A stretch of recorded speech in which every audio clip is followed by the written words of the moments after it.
Boa noite, irmãos. Uma alegria muito grande, sem destruir as coisas, por favor. Alegria muito grande para mim poder estar aqui, compartilhando da palavra de Deus com os irmãos, nessa igreja tão querida, nessa igreja que tem abençoado tanto a igreja brasileira. Quero convidar os irmãos a abrirem as suas Bíblias no livro de Gênesis, capítulo de número 23. Gênesis, capítulo de número 23. Nós faremos a leitura do capítulo todo de Gênesis, o seu capítulo de número 23. Eu peço que você ouça com fé, irmão, a leitura da palavra de Deus. Sara viveu 27 anos e morreu em Quiriate Arba, que é Hebrom, em Canaã. E Abraão foi lamentar e chorar por ela. Depois, Abraão deixou ali o corpo de sua mulher e foi falar com os hititas. Sou apenas um estrangeiro entre vocês. Cedam-me alguma propriedade para a sepultura, para que eu tenha onde enterrar a minha mulher. Responderam os hititas a Abraão: Ouça-nos, Senhor. O Senhor é um príncipe de Deus em nosso meio. Enterre a sua mulher numa de nossas sepulturas, na que lhe parecer melhor. Nenhum de nós recusará ceder-lhe sua sepultura para que enterre a sua mulher. Abraão levantou-se, curvou-se perante o povo daquela terra, os hititas, e disse-lhes: Já que vocês me dão permissão para sepultar minha mulher, peço que intercedam por mim junto a Efrom, filho de Zoar, a fim de que ele me ceda a caverna de Macpela, que lhe pertence e se encontra na divisa do seu campo. Peçam-lhe que ceda a mim pelo preço justo, para que eu tenha uma propriedade para a sepultura entre vocês. Efrom, o hitita, estava sentado no meio do seu povo e respondeu a Abraão, sendo ouvido por todos os hititas que tinham vindo à porta da cidade: Não, meu senhor, ouça-me, eu lhe cedo o campo e também a caverna que nele está. Cedo-os na presença do meu povo. Sepulte a sua mulher. Novamente, Abraão curvou-se perante o povo daquela terra e disse a Efrom, sendo ouvido por todos: Ouça-me, por favor, pagarei o preço do campo, aceite-o para que eu possa sepultar a minha mulher. Efrom respondeu a Abraão: Ouça-me, meu senhor, aquele pedaço de terra vale 400 peças de prata. Mas o que significa isso entre mim e você? Sepulte a sua mulher. Abraão concordou com Efrom e pesou-lhe o valor por ele estipulado diante dos hititas, 400 peças de prata, de acordo com o peso corrente entre os mercadores. Assim, o campo de Efrom em Macpela, perto de Manre, o próprio campo com a caverna que nele há, e todas as árvores dentro das divisas do campo, foi transferido a Abraão, como sua propriedade, diante de todos os hititas que tinham vindo à porta da cidade. Depois disso, Abraão sepultou sua mulher Sara na caverna do campo de Macpela, perto de Manre, que se encontra em Hebrom, na terra de Canaã. Assim, o campo e a caverna que nele há foram transferidos a Abraão pelos hititas, como propriedade para sepultura. Vamos orar ao Senhor? Pai de amor, nós estamos diante da sua palavra, Deus, nessa noite.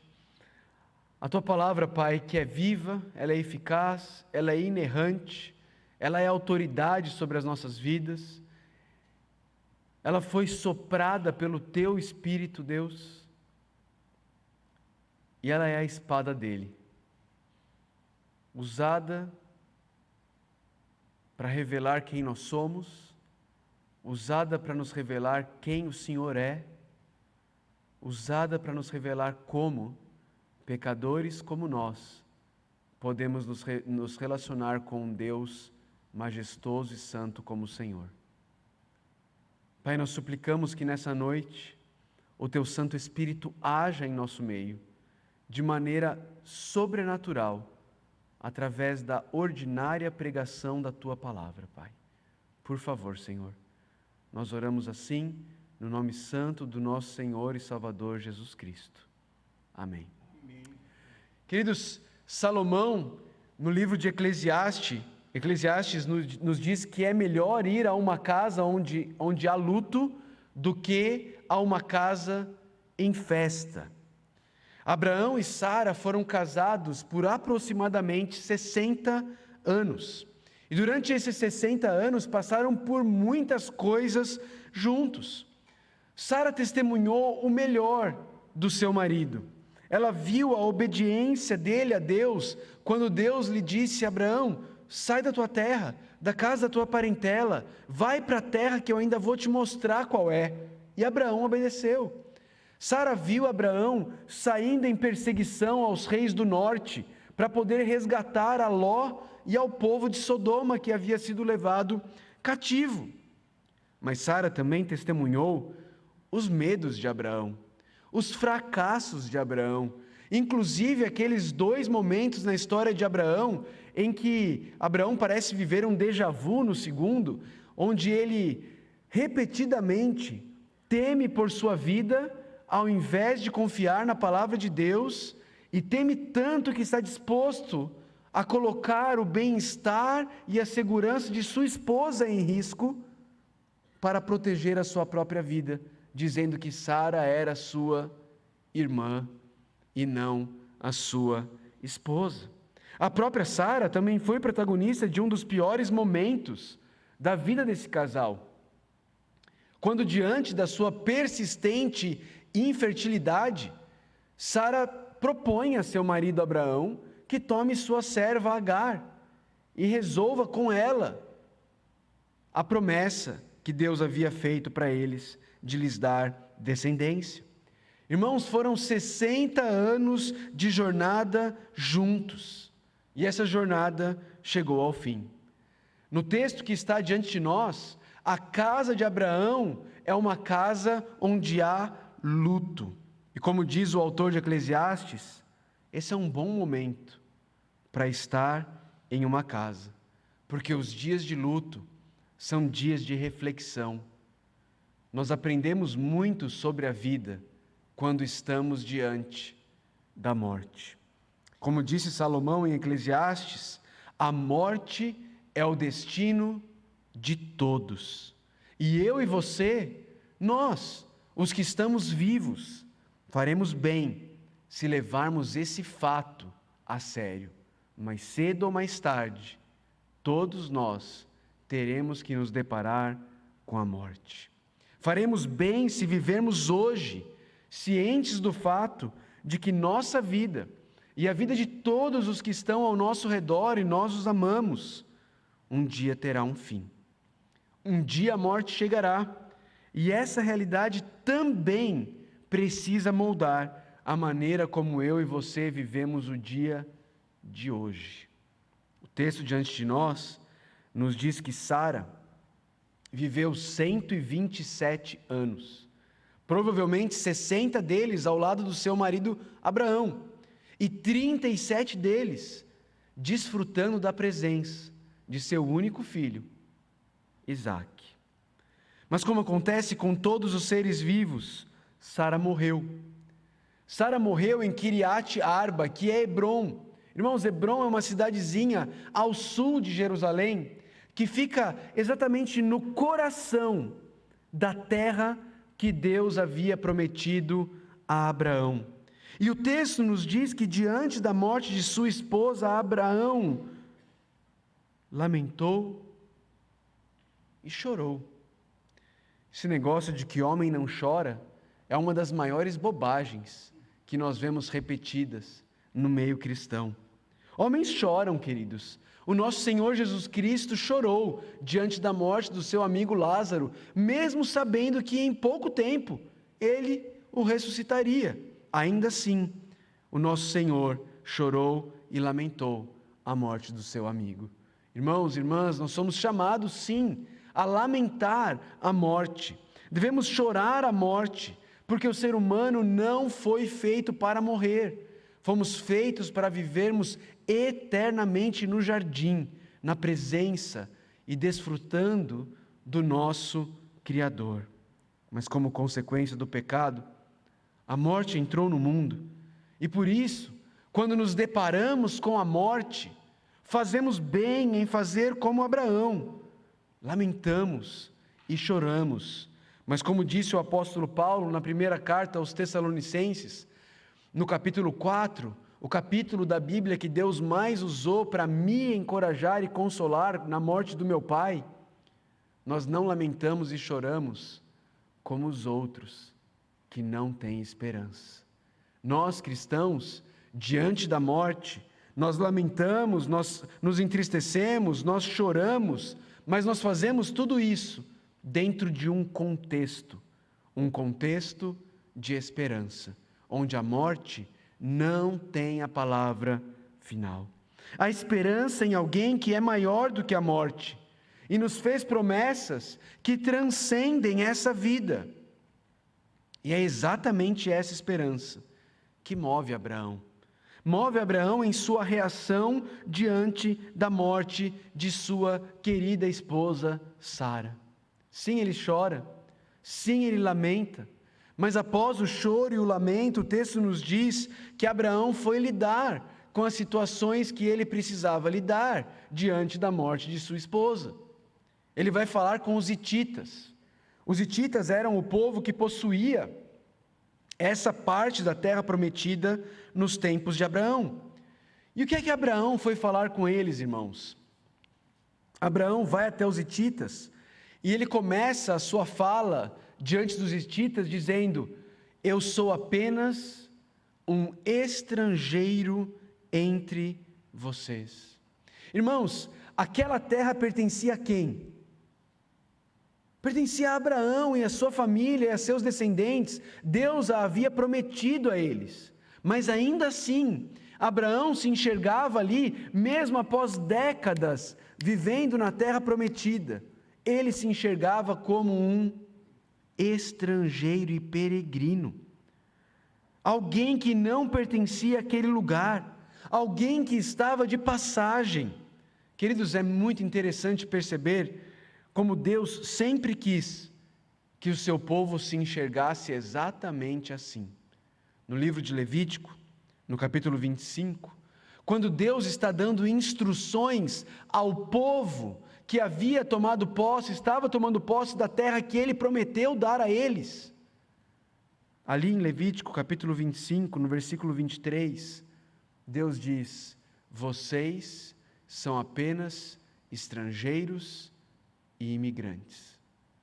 Mas eles estavam na terra que Deus havia prometido a eles. A terra era deles, Deus havia lhes dado. Como é que eles ainda eram estrangeiros e imigrantes?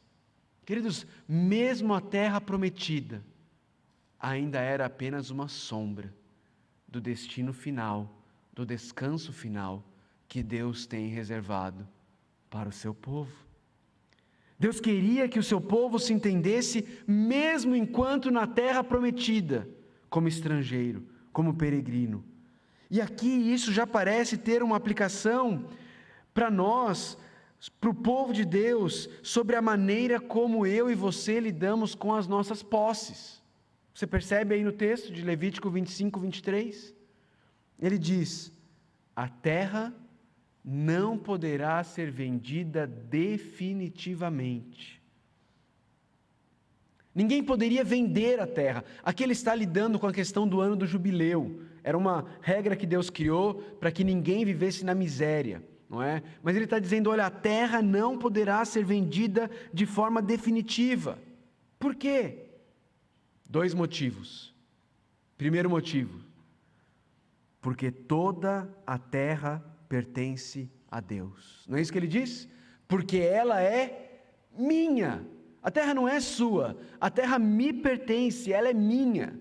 E o segundo motivo é porque vocês são apenas estrangeiros e imigrantes. Vocês são peregrinos nessa terra. Abraão se entendia assim. Deus queria e afirmava que o seu povo era estrangeiro e peregrino mesmo na terra prometida. Era assim que eles deveriam se enxergar.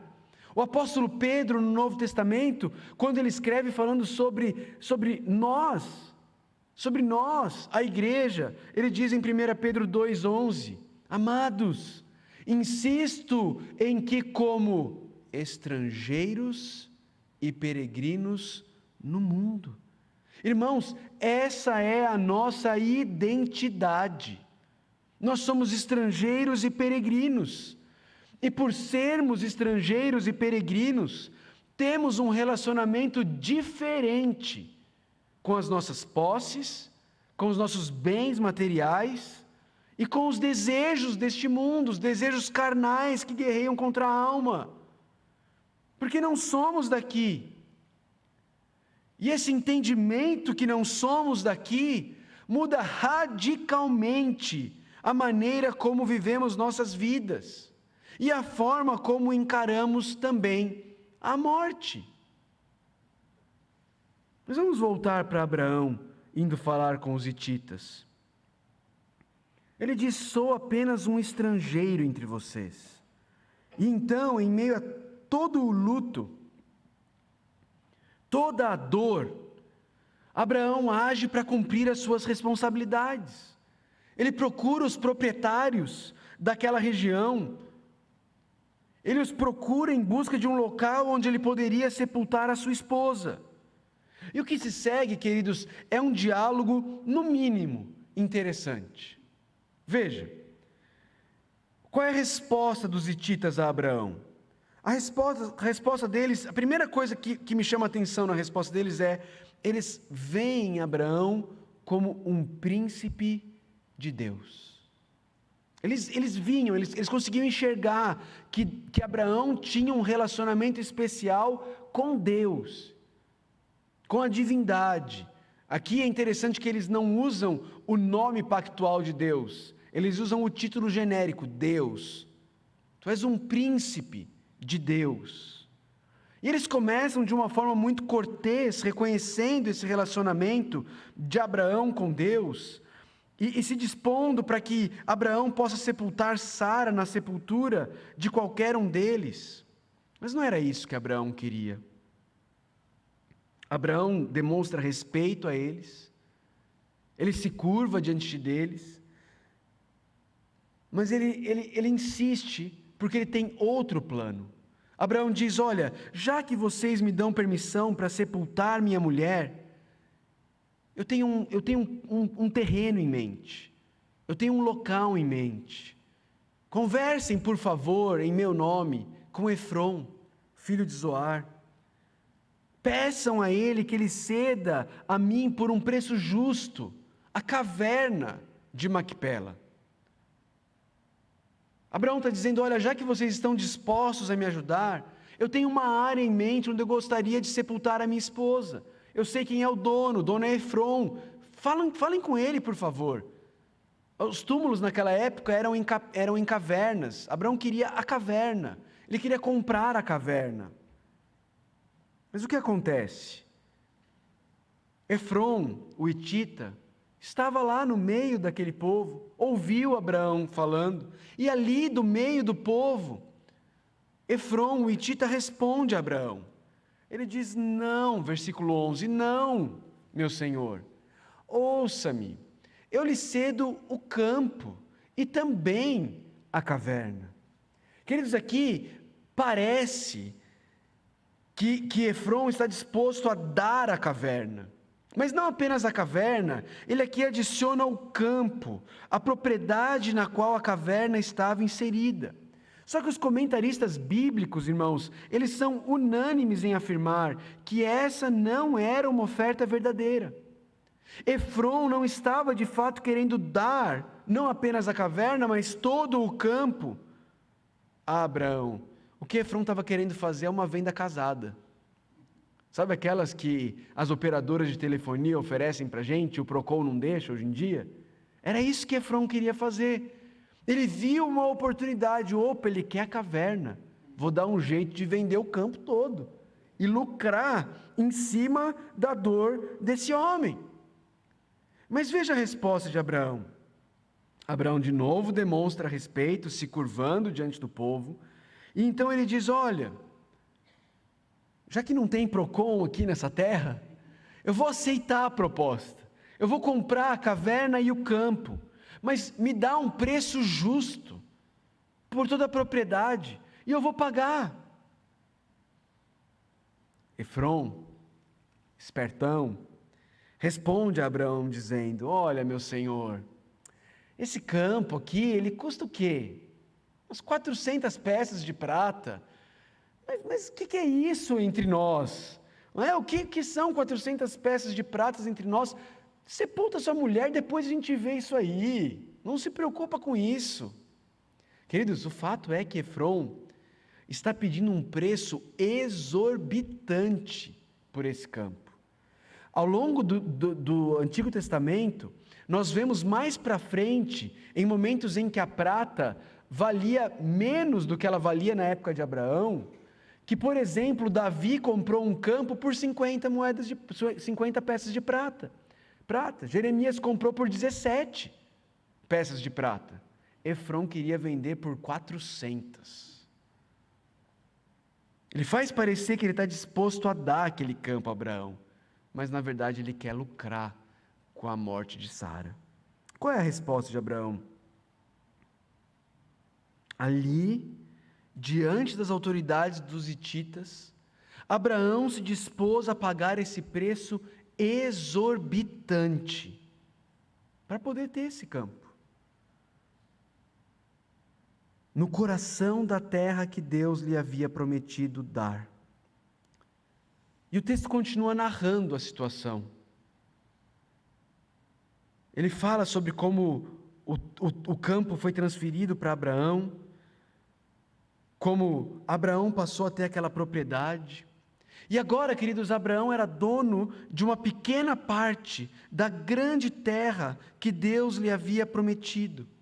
E a compra dessa pequena parte era fruto da esperança e da fé de Abraão, de que um dia Deus daria a ele e a sua família tudo mais ao redor daquela terra que ele havia comprado para sepultar sua esposa. Irmãos, nenhum preço era alto demais para ele poder comprar um local de descanso para sua noiva. Essa transação de Abraão, irmãos, é uma sombra de uma outra transação que aconteceria um dia, onde o verdadeiro e perfeito príncipe de Deus pagaria um preço incomparavelmente maior para que a noiva dele pudesse ter um local de descanso. Não de descanso temporário, mas de descanso eterno. Jesus Cristo, aquele para quem todas as histórias da Bíblia apontam, pagou um preço exorbitante na cruz do Calvário, para que a noiva dele, eu e você, pudéssemos ter descanso eterno com Deus. O texto então, queridos, termina dizendo que Abraão sepultou Sara na caverna, no campo de Maquipela, ali no coração da terra prometida, e o campo e a caverna foram transferidos a Abraão pelos hititas como propriedade. Abraão sepultou sua esposa na caverna do campo de Maquipela, pela fé.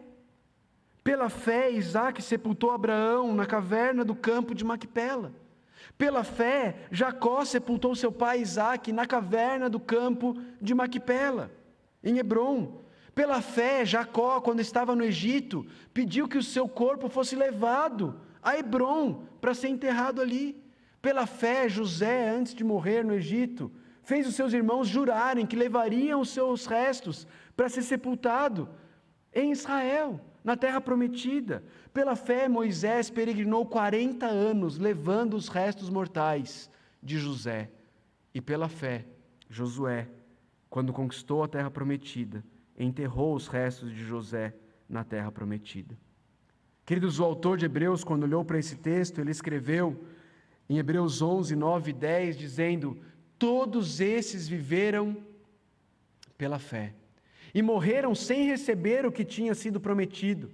Viram no longe e de longe os saudaram, reconhecendo que eram estrangeiros e peregrinos na terra. Os que assim falam mostram que estão buscando uma pátria. Se estivessem pensando naquela de onde saíram, teriam oportunidade de voltar. Em vez disso, esperavam eles uma pátria melhor, isto é, a pátria celestial. Por essa razão, Deus não se envergonha de ser chamado o Deus deles. E lhes preparou uma cidade. Irmãos, eles viveram pela fé, se reconhecendo como estrangeiros e peregrinos. Por quê? Porque eles esperavam, eles tinham uma esperança. Esperavam a pátria celestial, esperavam pelo novo céu e a nova terra, viviam e morriam esperando por isso. Irmãos, deixa eu tentar aplicar isso para a gente. Antes de tudo, eu preciso te dizer que Jesus pagou um alto preço para que a noiva dele encontrasse descanso eterno em Deus. Você já desfruta desse descanso? Você já encontrou descanso em Cristo, no sacrifício de Cristo? Ou você continua tentando comprar o seu descanso eterno com uma religião de obras? O preço já foi pago. Arrependa-se e creia em Cristo como aquele que pagou todo o preço para o seu descanso eterno com Deus. Irmãos, eu não combinei com o reverendo Luciano, mas nós cantamos hoje, na abertura deste culto, 1 Crônicas 29, um salmo de Davi que não está no saltério, está no livro das Crônicas. E ali, logo após este salmo, Davi continua o texto e ele ora, e é um texto muito lindo. Eu quero ler com os irmãos esse texto. Ele diz assim, não vai estar projetado, tá bom? 1 Crônicas 29, de 10 a 19. Davi louvou o Senhor na presença de toda a assembleia, dizendo: Bendito sejas, ó Senhor, Deus de Israel, nosso Pai, de eternidade a eternidade. Teus, ó Senhor, são a grandeza, o poder, a glória, a majestade, o esplendor, pois tudo o que há nos céus e na terra, teu, ó Senhor, é o reino. Tu estás acima de tudo, a riqueza e a honra vêm de ti. Tu dominas sobre todas as coisas, nas tuas mãos estão a força e o poder para exaltar e dar força a todos. Agora, nosso Deus, damos-te graças e louvamos o teu glorioso nome. Mas quem sou eu? E quem é o meu povo, para que pudéssemos contribuir tão generosamente como fizemos? Tudo vem de ti, e nós apenas te demos o que vem das tuas mãos. Versículo 15. Diante de ti, somos estrangeiros e forasteiros, como os nossos antepassados. Nossos dias na terra são como uma sombra sem esperança. Ó Senhor, nosso Deus, toda essa riqueza que ofertamos para construir um templo em honra ao teu santo nome, vem das tuas próprias mãos. Toda ela pertence a ti. Sei, ó meu Deus, que sondas o coração e que te agradas com a integridade. Tudo o que dei foi espontaneamente, com integridade de coração. E agora vi com alegria, com quanta disposição o teu povo que aqui está tem contribuído. Ó Senhor Deus, de nossos antepassados Abraão, Isaque e Israel, conserva para sempre este desejo no coração de teu povo e mantenha o coração deles leal a ti. Não, vocês perceberam o que aconteceu aqui? O povo havia ofertado para a construção do templo. E Davi está dizendo que eles assim o fizeram porque tinham a consciência de que eles eram estrangeiros e peregrinos. E que toda a riqueza que eles ofertaram, na verdade, vinha do próprio Deus. O próprio Deus era o dono dela. E aí ele ora por mim e por você. Você viu a oração de Davi aí por mim e por você? Encontrou ela aí no texto? Encontrou ou não? Olha o verso 18. Ó Senhor, Deus de nossos antepassados Abraão, Isaque e Israel, conserva para sempre este desejo no coração de teu povo e mantenha o coração deles leal a ti. Você é povo de Deus? Se você é povo de Deus, Davi estava orando por você, porque ele orou pedindo que Deus conservasse esse entendimento e essa lealdade no povo de Deus para sempre.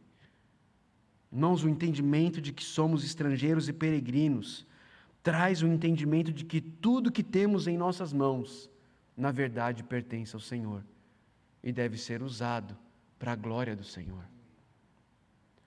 Como você tem lidado com seus tesouros, seu tempo, seu talento, seus recursos?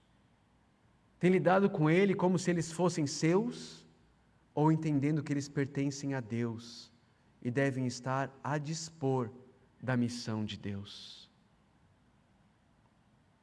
Eu falo sobre tempo, talentos e recursos financeiros porque eu creio que isso são os nossos tesouros, são recursos limitados que todos nós temos, limitados. E o Senhor Jesus disse que onde estiver o nosso tesouro, ali estará o nosso coração.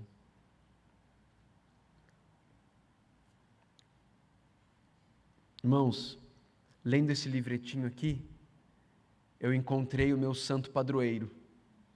Brincadeira, viu, irmãos? Brincadeira. George Miller. Irmãos, esse homem fundou orfanatos e escolas por toda a Inglaterra.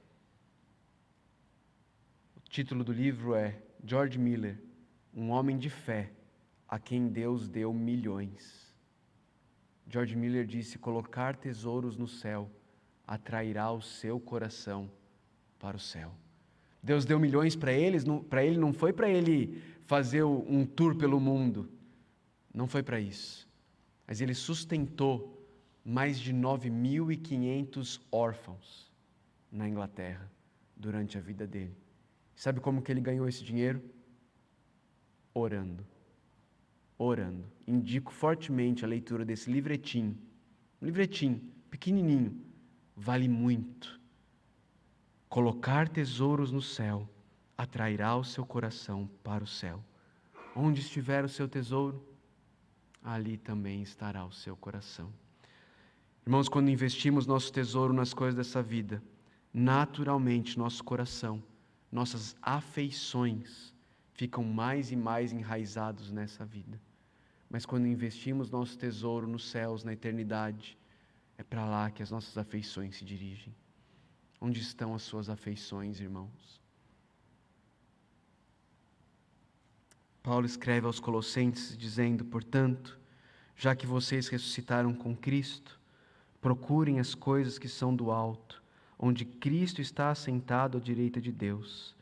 Mantenham o pensamento nas coisas do alto e não nas coisas terrenas, pois vocês morreram e agora a sua vida está escondida com Cristo em Deus.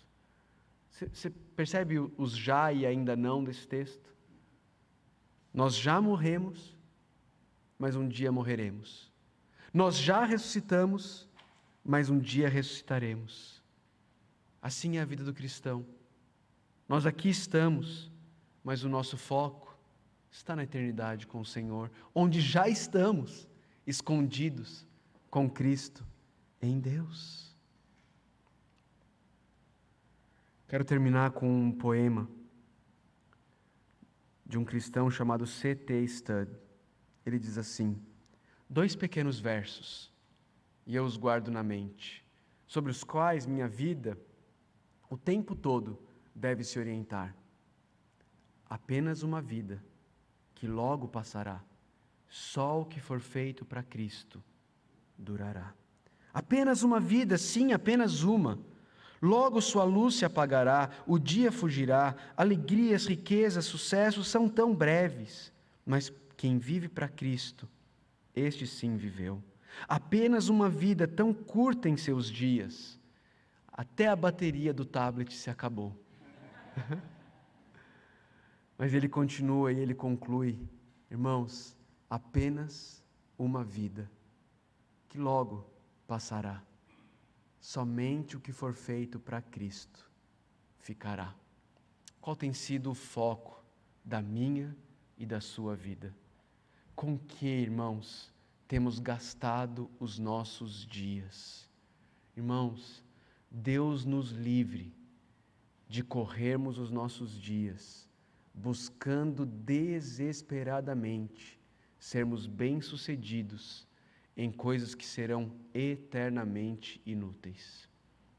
Mas que Deus nos ajude a entendermos que não importa se você nasceu em Pernambuco, se você é recifense, você continua sendo um estrangeiro e peregrino nessa cidade e precisa viver como tal. E uma das aplicações mais diretas e claras de entender isso é a maneira como eu e você usamos os nossos recursos. Porque temos apenas uma vida que logo passará. Apenas o que foi feito para Cristo ficará. Que Deus nos ajude. Vamos orar, irmão?